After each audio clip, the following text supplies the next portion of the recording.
जय महादेव, जय महाकाल। प्रदोष का व्रत सबसे ज़्यादा स्पेशल होता है। भोलेनाथ इससे बहुत ज़्यादा प्रसन्न होते हैं। और जब यह व्रत सावन सोमवार के समय पड़े तो समझ लीजिएगा कि आपकी सारी मनोकामनाएं पूरी होने वाली हैं। कुछ विशेष उपाय भी बताऊंगी, कुछ नियम बताऊंगी जो जानना आपको बहुत ज़्यादा ज़रूरी है, और कुछ तरीके बताऊंगी जिस तरीके से आप अगर पूजन करेंगे तो आपको ज़्यादा लाभ मिलेगा। ज़रूर पूरी वीडियो देखिएगा और पहली बार जुड़े हैं तो चैनल को सब्सक्राइब कर लीजिएगा। जैसा कि आप लोगों को भी पता है कि भोलेनाथ के 12 ज्योतिर्लिंग हैं, और आप भोलेनाथ के जिस भी स्वरूप की पूजा करते हैं, जिस भाव से करते हैं, आपकी उसी प्रकार मनोकामना पूरी होती है। क्योंकि जो 12 ज्योतिर्लिंग हैं सभी के अलग अलग प्रभाव है।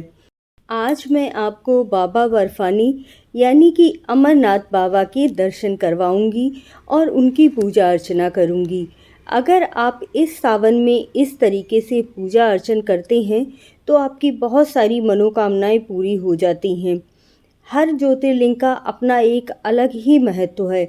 इसी तरह से बाबा बर्फानी का भी किस प्रकार से पूजन करना होता है उसका भी अपना अलग महत्व है, और आपकी मनोकामनाएं भी पूर्ण होती हैं।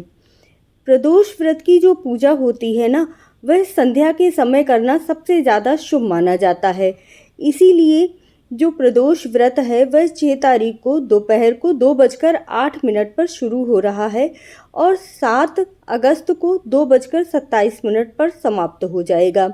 अब प्रदोष का जो व्रत है उसमें प्रदोष काल की पूजा का महत्व होता है, इसीलिए आपको व्रत 6 तारीख को रखना है, ध्यान रखिएगा। मैंने बर्फ़ से इस प्रकार से शिवलिंग भगवान बना लिए हैं और बहुत ही सुंदर शिवलिंग भगवान बन गए थे। आप जिस तरह से उनका ध्यान करेंगे ना, जितनी प्रसन्नता से ध्यान करेंगे, आप यकीन मानिए आपको ऐसा लगेगा कि आपने भोले बाबा के दर्शन कर लिए हैं। तो सबसे पहले भोले बाबा को पंचामृत अभिषेक ज़रूर करवाना है, जिसमें आप दूध, दही, शहद, शक्कर और गंगा जल ज़रूर अर्पित करेंगे। और गाय का शुद्ध देसी घी मिल जाए तो वो भी अर्पित कीजिएगा, बहुत अच्छा होता है। अगर आप पहली बार प्रदोष व्रत रखना चाहते हैं तो यह सावन माह का शुक्ल पक्ष का प्रदोष व्रत है। बहुत ही शुभ है, बहुत ही उत्तम है, ज़रूर रखिएगा। और इस समय से आप अपने प्रदोष व्रत की शुरुआत भी कर सकते हैं। पूरे मन भाव के साथ यह प्रदोष व्रत कीजिएगा।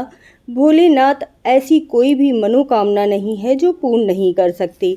यदि आपको अकाल संकट का भय सता रहा हो तो आप इस तरह से जलाभिषेक करते हुए महामृत्युंजय मंत्र का जाप कीजिएगा। ये पहला उपाय है, इसे बहुत ध्यान से सुनिएगा। आपको दूध, दही, शहद, शक्कर और गंगा जल एक एक करके चढ़ाना है। जब आप यह सारी चीज़ें चढ़ा रहे होंगे तब आपकी धारा टूटनी नहीं चाहिए, क्योंकि भोले बाबा को कोई भी खंडित चीज़ पसंद नहीं होती है। इसीलिए जल अर्पित करते हुए भी धारा नहीं टूटनी चाहिए। एक धारा में जल अर्पित करना है और महामृत्युंजय मंत्र का जाप करते रहना है लगातार। इसके बाद आपको भोले बाबा पर काले तिल ज़रूर अर्पित करने हैं। कहा जाता है कि आपके घर में किसी भी प्रकार का कोई भी पितृदोष हो तो वह समाप्त हो जाता है। पूरा मुट्ठी बंद करके आपको काले तिल अर्पित करने हैं। यह बुध प्रदोष व्रत है, इसीलिए साबुत मूंग ज़रूर अर्पित कीजिएगा और लाल और पीले चंदन से त्रिपुंड बनाइएगा।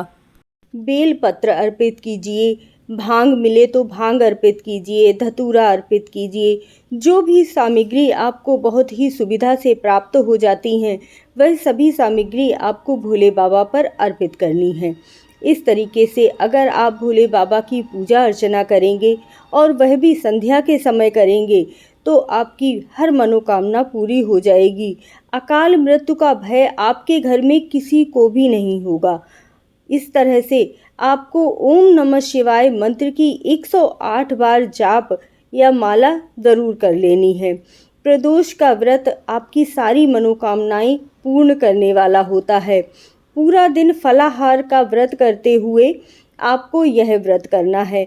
आप चाय वगैरह पी सकते हैं, दूध ले सकते हैं, दूध दही आदि ले सकते हैं, फल ले सकते हैं। इस व्रत में भोजन नहीं किया जाता है। किसी से लड़ाई झगड़ा मत कीजिएगा, किसी से बैर मत कीजिएगा। बस आपको संध्या के समय पूजन ज़रूर करना है, सुबह के समय पूजन ज़रूर करना है। इसके बाद अगर आपको समय मिले तो आप मंदिर भी ज़रूर जाइएगा। अगर आप घर में बाबा बर्फानी न बना पाएँ तब आप मिट्टी से पार्थिव शिवलिंग ज़रूर बना लीजिएगा। इस तरीके से आप पूजा अर्चना करेंगे तो भोले बाबा आपकी हर पुकार सुनेंगे, आपको धन दौलत से हमेशा ही बरकत देंगे, आपके घर में सुख समृद्धि देंगे। जय महादेव, जय महाकाल।